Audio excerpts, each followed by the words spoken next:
Oh my goodness. Fife buy-to-let landlords are owed almost £3 million in unpaid rent.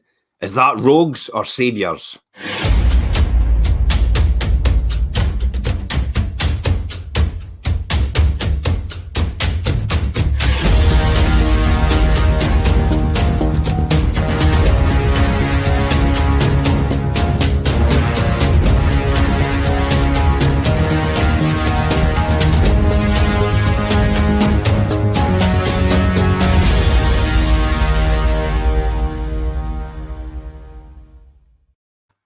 Guys, welcome to the Midweek Fife Property Show. So we're going to be discussing today the Fife buy-to-let landlords. Because of lockdown, there is almost £3 million in rents in Fife unpaid to landlords. So today I've got on with me Richard Cook, our Lettings Director. Hi Richard, how are you? I'm good, Jim. How are you? Pretty good, but that's a startling figure when you think about it. £3 million quid. I know, and I think obviously the effects that obviously the lockdown and the notice period changes and things has had is obviously evident. So I think we're going to cover that today. I mean, there's no getting away from the fact that the rise in the number of buy-to-let properties in Fife has been nothing short of astonishing over the last 20 years when you think about it. As a result, many in the press have said that Britain is actually a broken nation, with many 20 to 30-somethings unable to buy their first home. The press has named this group Generation Rent. But, you know, really, is it the fact that these people could have bought their first home? Because I know myself personally, the very fact that, you know, most of the tenants that I actually provide housing for cannot afford to buy their first home. They're not first-time buyers. They actually have to rent. Yeah, I do. I see that a lot. I mean, a lot of people rent because, not just because they want to rent, but they have to rent. I mean, some people are in a situation where they can't afford to get onto the property ladder and buy their first home, and that's where rental properties come into play and obviously help them so much in that instance. I mean, we've been accused of scooping up all the smaller properties in Fife for our buy-to-let property empires. Others have blamed the government or both persuasions for pouring petrol on the buy-to-let fire, for giving landlords an unfair advantage in the way buy-to-let has been taxed in the past. Many have said that these landlords have priced the Fife's Generation Rent out of the market completely. Many say they're rogues, while you can see why there is little sympathy for landlords, especially as Fife landlords receive, this is a startling figure, 162 million in rent a year. Easy money or what? You know, that's the is it easy money? You tell me, Richard, you'd be the one to tell me if this is easy money. No, it's not always just easy money, and I think the brand, obviously, the word rogue and things, I think is a term that's used, I think, by people that don't understand the actual the process is obviously being a buy-to-let landlord, and I think there's a lot goes into it, and it's not just easy money. And I think that there's a lot of good landlords and investors out there who are committed to providing homes for people and at a very good standard. So yeah, I think it's not fair to really use terms like that loosely.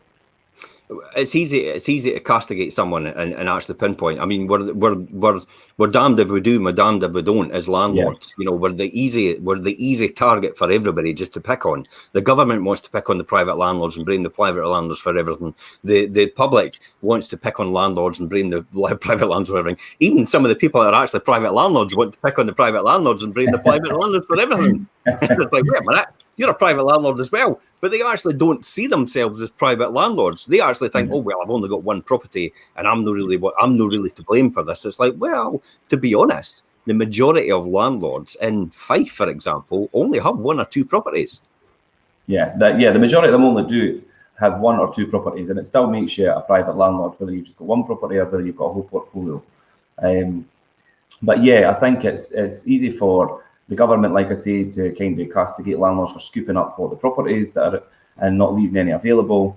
And I think a lot of people do kind of target the private landlords as obviously maybe not following through on repairs and things as well. But in my experience, and I'm sure in yours as well, Jim, as an investor and landlord yourself for so long, that I find that private landlords and investors do a lot more in terms of obviously property repairs and keeping on top of things, as opposed to some of the obviously the local authorities. Absolutely, I'm glad you said that. This is an interesting comment from Tom. Tom's actually, thanks for watching the show, Tom. Yes, absolutely. 162 million in rents landlords in Fife are paid every single year, and there is 3 million currently outstanding, £3 million in unpaid rent. That's the bare factor. I mean, as we come out of lockdown, I want to make a stand really for Fife landlords and talk about the great work they've been doing during the pandemic. I mean, since lockdown, it has been almost illegal, and it really has been illegal to evict a tenant from the private rented property. The only way anybody was, I think it was antisocial behaviour, Richard. Antisocial is the only one. Antisocial and criminal behaviour, obviously, you still get your 28 days. And that's the only way it ever applied. So basically, there's been a carte blanche approach for very few tenants, though, and the fact that they went, well, I don't need to pay my rent, so it doesn't matter. You can't do a damn thing about it. Yet, remember, by the end of this September, the ban on evictions will cease, making some commentators forecast a tsunami in homelessness as landlords ready themselves to kick their tenants out who cannot pay their rent. I mean, is that a factual statement, really?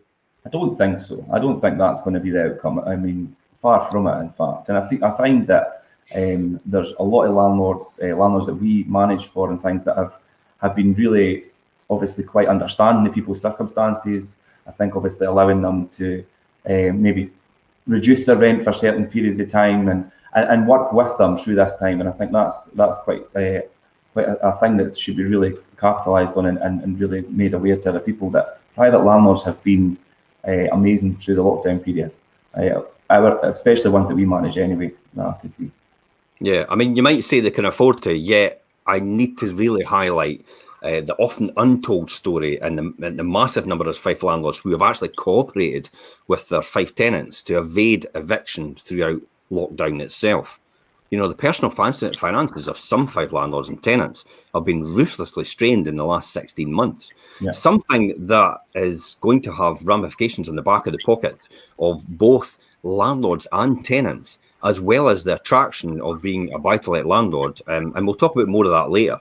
I mean, as it stands now, that's 1,616 Fife tenants are actually in arrears with their rent to the tune of £2,995,214,000. I managed to get that number right down to the last. Didn't quite get to the pence, but that's a startling figure. Yeah. I mean, you think about that, that's about £1,800 per person. How on earth is anybody able to afford to pay that back? How are they going to manage that?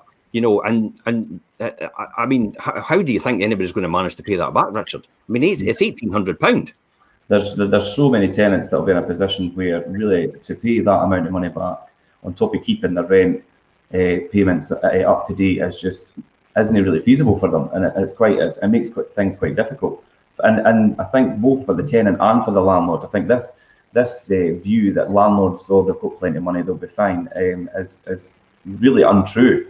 And I think, like we say, the majority of landlords in Fife only have one or two properties, and if one or both of them or whatever is in this kind of situation, it's going to leave them in quite a bad situation. So they need to work together. I think tenants and landlords really need to work together, and I think that the local councils and things need to kind of be aware of this situation and offer more assistance. I know there's obviously assistance and help there, but people need to be made aware of what assistance they could get as well. Tenants could be quite uneducated as to what they're entitled to, and that's the thing that whether you're an agent or a landlord, you need to make your tenant aware of what they've got on offer to help them through a situation like that.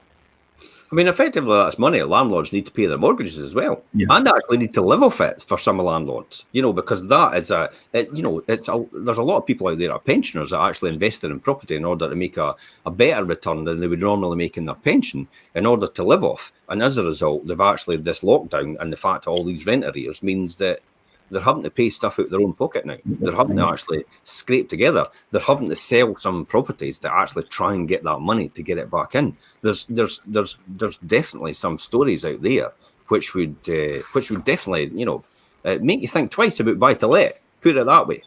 Yeah, I mean, I think there is some situations where people heard the story and think, God, I'd never do that. So But I mean, that's not always the case, and I think there is always a solution. You just need to obviously work together and towards it and find the right solution to kind of, regardless of what the situation is, there is always ways around things. But again, it's all down to communication, I think, between tenants and landlords. And yeah, perfect. Thanks for watching, Chris. Yeah, great insight. Thank you very much for these comments. I mean, the eviction ban was imposed in March 2020, and the government had expected private landlords to stand the cost of their tenants' rent if they could no longer pay. It was estimated that over probably 1 in 5 landlords with mortgages had requested a mortgage payment holiday in 2020. But thankfully, that now stands at 1 in 100, as most Fife landlords with shortfalls in rent have been using their own personal savings to cover mortgage payments. And this has been seen by many times. I mean, I've been quite fortunate in the fact that you know yourself that I actually don't take that much money out of my buy-to-let business. Yeah. So therefore, it's been easy for me, in a certain respect, to be able to cover these costs or these losses as a result of it. But for me, what happens is, personally, is if I lose £5,000 in rent, I've lost somebody's kitchen. Yeah. Because effectively that's how I look at it. If I lose £3,500 in rent, I've lost somebody's new bathroom. You know, and that's how I think in terms of the numbers. It's not money in my pocket for me to use. It's something I need to do to upgrade someone else's stock. Yeah. You know, to constantly put money back in to keep upgrading my stock all the time. I mean, you know yourself, I've got Memorial Road, that's getting a complete refurb just now. I've then got 161 Taylor Street's getting a complete refurb just now. And that's to the tune of about £30,000 for these two properties. So if I lose money, then, you know, as a result of that, it just means something else has to give way, because I can't afford to do that unless that money comes in as a natural byproduct of what we're doing. I mean, I've seen so many landlords giving their Fife tenants rent breaks and discounts to help them through these times. Yeah, I've had several do that. I mean, but think about it. However, most landlords I talk to acknowledge that it's better to have the tenant paying something rather than the tenant paying nothing, and hoping that the total rent will start to flow once the economy actually recovers. I mean, that is a good policy to have. I mean, you're better to have them paying something rather than nothing at all, because at least it goes a contribution towards overheads.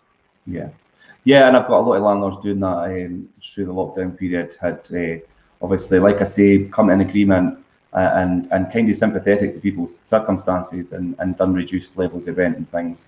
And as we've come a full year circle, you've actually realised that it was the right decision, and it's helped them keep the tenant, keep the property running, and then we're going to work out obviously how to get things back to an even keel. So yeah, it's definitely. I mean, if you're a landlord or a tenant out there, you know, I'd be happy to hear your story, whether it's good or bad, about your experiences, about what's happened during the pandemic with your landlord or with your tenant. I mean, if you're a landlord, that sometimes you're afraid to actually say anything in case everybody jumps on the back of you. But don't worry, we'll make sure that's monitored and kept correctly in place. I mean, going into the pandemic, 1 in 25 Fife tenants were actually in arrears. Yet that now stands at 1 in 11. I mean, that's almost double the amount are in arrears now, in terms of what it was before going into the pandemic. So how do we resolve that? I mean, are we actually going to see a lot of evictions? I mean, obviously the eviction ban's been extended again here in Scotland to September. But I mean, I would hope that it wouldn't be a big influx of evictions. Like I say, I'd rather that things were resolved and tenants were kept in properties. I mean, the last thing you want to do is just start evicting everybody. But I think as well that the eviction ban has flagged up a lot of issues. Like you say, there's that small minority of tenants that have kind of just approached it, but like, well, you can't put me out, I'm not paying my rent.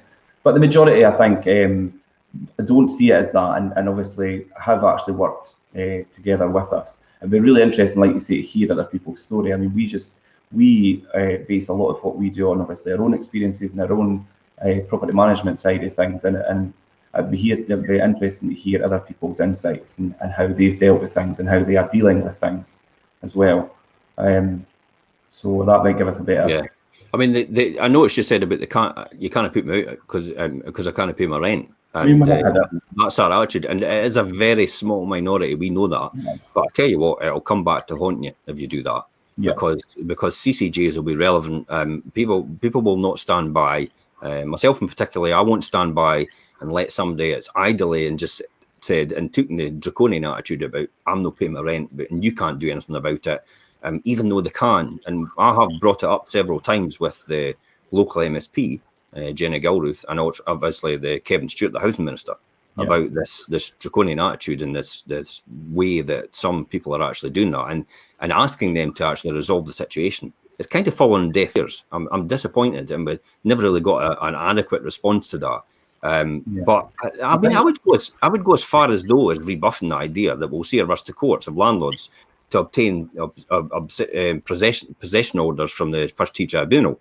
I mean, now the eviction ban, when it's lifted, I've always viewed evictions as a last resort, and you know that yourself. Yeah. We've tried everything. I've gone around and knocked on people's doors and said, you'd leave me no choice, and I don't want to do that.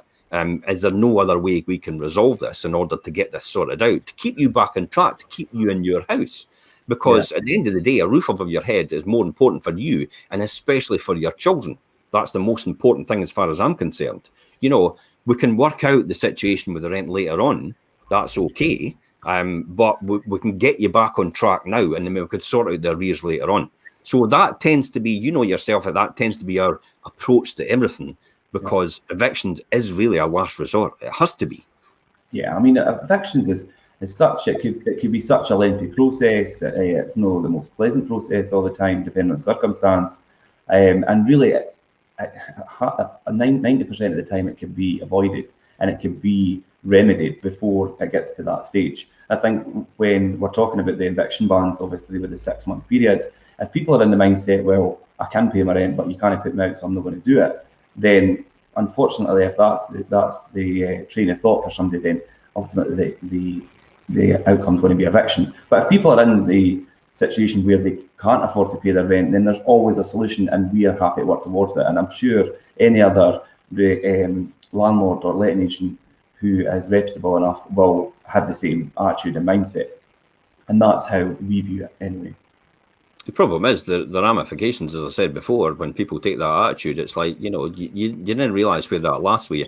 A CCJ sticks in place for 20 years, and it's with you for the rest of your days, basically. And then it affects your credit rating. If you apply for a mortgage later on, if you apply for a job possibly, and that's part and parcel of, because you're handling money, then they go, have you got any CCJs or arrears or county court judgments against you? And it's the first thing that pops up, and it could affect future employment. So it is the last resort we want to do. But if somebody sits and waves that in front of you and goes, well, you can't do anything about it, you're kind of compelled that you have to do that.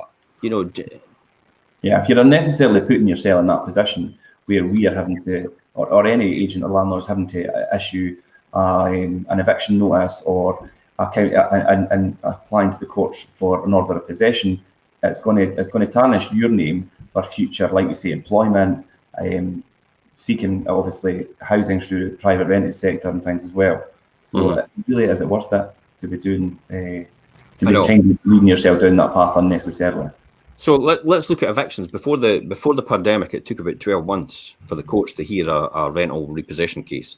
And the backlog is now near probably 2 years, if not more. Nonetheless, the threat of a county court judgment often makes tenants pay up, as it will demolish their credit rating, as we've just spoke about, making it very challenging for them to rent another home and go on to something else. I feel for those 5 tenants under furlough, though, or reduced hours, they have a quandary of wanting to reduce their outgoings by moving to a cheaper rental property. Yet those with deposits, those who have deposits, will be sacrificed over to cover the rent arrears. However, some of them have said because house prices have exploded during the last 16 months, Fife landlords should write off their tenants' arrears as a goodwill gesture. Wow. £3 million just written off like that. I don't think that's the answer, obviously. And I mean, I think I mentioned there about obviously tenants moving to smaller properties to kind of obviously to put them back in a position where they could afford maybe a more affordability level. We've tried to do that with people that are in bigger houses that don't necessarily need to be and are struggling with rent. Well, we'll move you to a smaller house with a lower rent. So like I say, it's all about finding a resolution to an issue. Here's the main issue, though. There's 2,878 Fife landlords that only have a single property to rent. Yeah. So the arrears would have to be funded by their own personal savings. Yeah, and we've seen a lot of people. Is that fair? Is that really fair for them? The pandemic experience could be an incentive to sell up for good. So is that what people want, or as we've just discussed, that the majority of people in our housing are actually in rental properties actually can't afford to buy a property anyway, and they've no intention of buying a property because they need to rent. That's their tenure of choice. So therefore, if you take, for example, 2,878 properties out of the rental market, you've got 2,878 tenants that need a house to rent still because their choice is actually rent. They don't want to buy. And fair enough, you're going to put 2,878 into the first-time buyer market, or potentially into the buyer market. But then is that going to solve the housing problem? Absolutely not. We're going to have probably a worse problem. We're going to have a whole load of homelessness. We're just going to say that's where you're going to have a homeless issue. Definitely. I mean, the National Residential Association of Landlords actually surveyed and found out a third of all landlords were now more likely to sell their buy-to-let properties altogether, or sell some of them. This would mean fewer properties for tenant to rent, thus driving up the rents as well. I mean, that's another issue as well. The very fact that, let's look at this now. I'll quickly share this with you. Let me show you the screen here. This is where I looked at the Zoopla. That's how many properties are to rent across Fife. 71.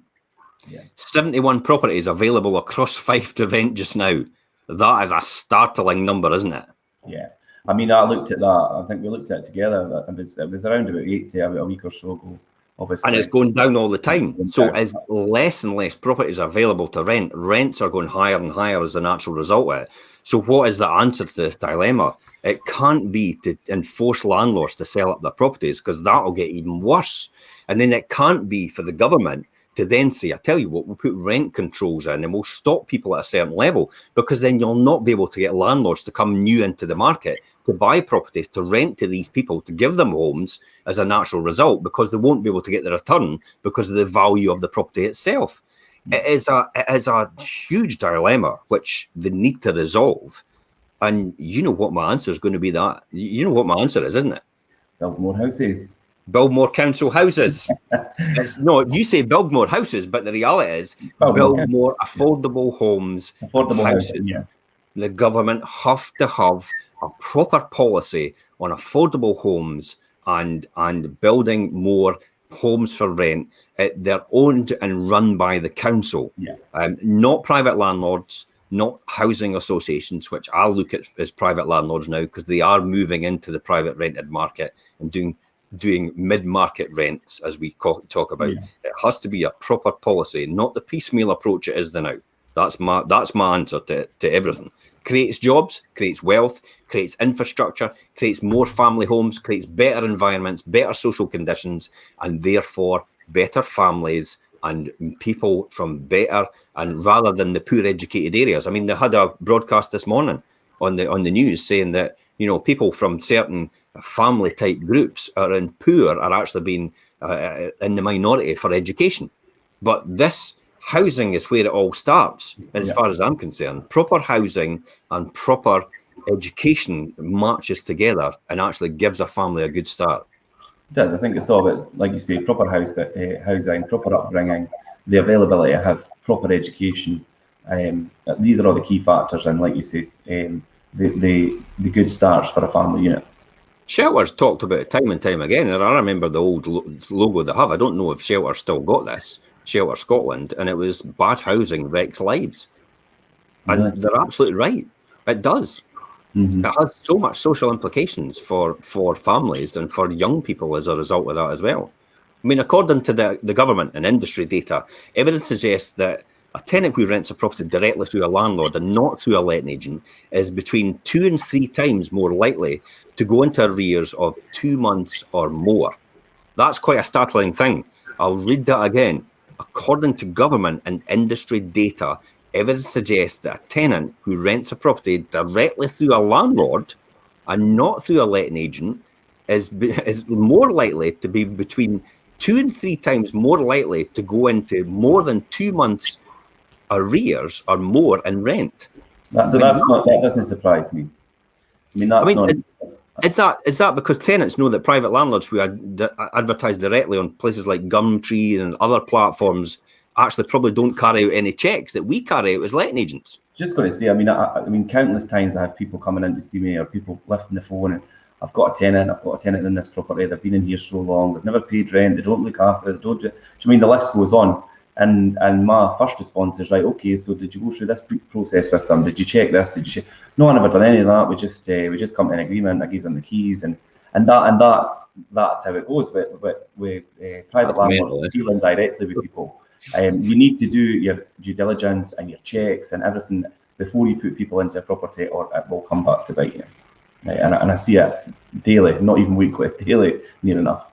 I get that feedback from people that have tried to manage things on their own without doing the correct, obviously. You've got to say, though, many of these landlords are actually switching the management of their property to an agent, aren't they?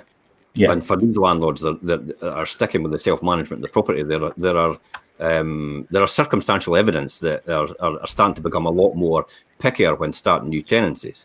Even through illegal spurning tenants on benefits is woefully all too common now from that sort of private market, isn't it? Yeah. You know, that we still see the adverts that say, you know, DSS not allowed, and it's like, well, no DSS.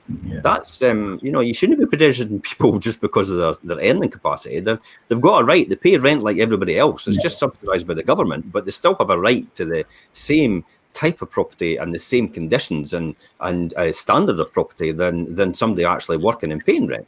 It's just that they've fallen in hard times. There's also the worry about the stigma about renting properties to self-employed people because of the erratic nature of their income. You know, I mean, could that be a stigma as well that some people are actually going to have to put up with?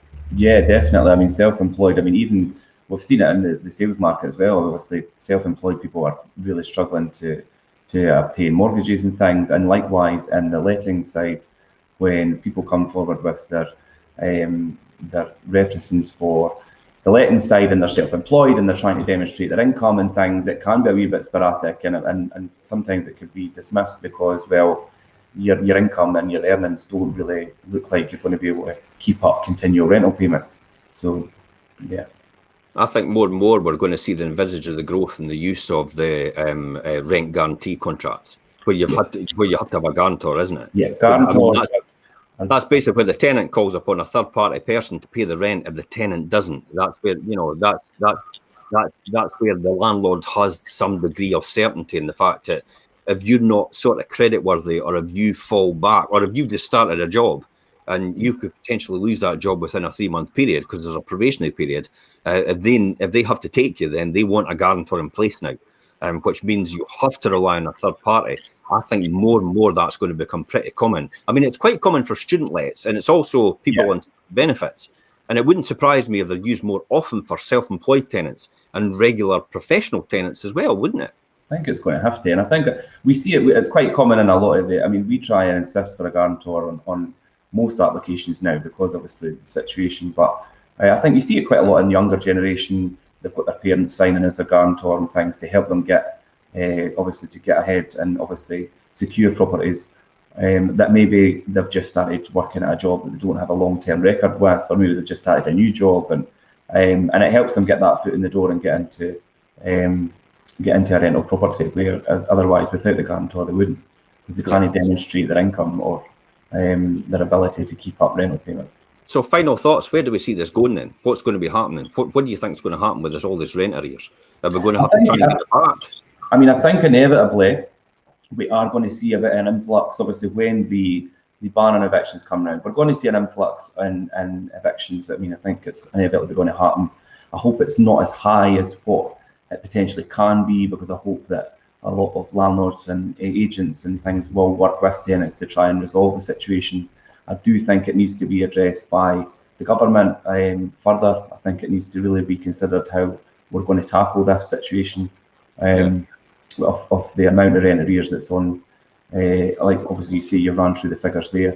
It can't just be left to landlords to pick it up and empty their savings or their retirement funds to write it off, effectively. Yeah, to write it off, basically. Yeah. So what the government's proposing is they're proposing giving loans to tenants to actually be able to pay their rent over a longer period of time, or low interest loans as well, in order to alleviate this position. So I think that's going on just now, and there's various bodies lobbying in the background to allow that to happen. I think that will be the right way forward. Personally, myself, I don't envisage having to evict anybody. I don't see that on the cards at all in terms of where my housing stock is. There is people obviously in arrears, you know that yourself, but I think we can resolve that because they're all back on track. So I want to keep everybody with a roof over their head. That's ultimately it for me. If we start evicting everybody right, left, and centre, we're going to have a homeless problem. Yeah, I mean that's why I think most Fife landlords are like that as well, and that's why I think they should be celebrated. I mean, most of them have been actually saviours in the whole process, and they've actually not gone to the extent of doing things like that. I mean, these are my thoughts, and I'll be interested to hear other people's thoughts out there as well. And ultimately, the last word is with you, Richard. What are your thoughts? Yeah, I would really like to hear feedback further. Landlords, agents, investors, and things, how they're tackling the issue. I have seen a lot of compassion from a lot of our landlords, yourself included, Jim, to tenant situations throughout this. So I think that kind of attitude and approach to it is how we need to continue. And I think these loans that are being rolled out by the government is a brilliant way to tackle the issue. Yeah, let's just hope that we could continue out the other side of this situation that we've been in for the last year and resolve it without obviously a big wave of evictions. Whatever happens, I think we'll all be fine. I think that's really what we can glean out of this. And that's it, guys. Thanks very much for watching this midweek Fife Property Show. Thanks for coming on the show, Richard. And I'll look forward to the next Fife Property Show on Saturday at 9:30. Bye-bye for now. Great, Jim. Thanks.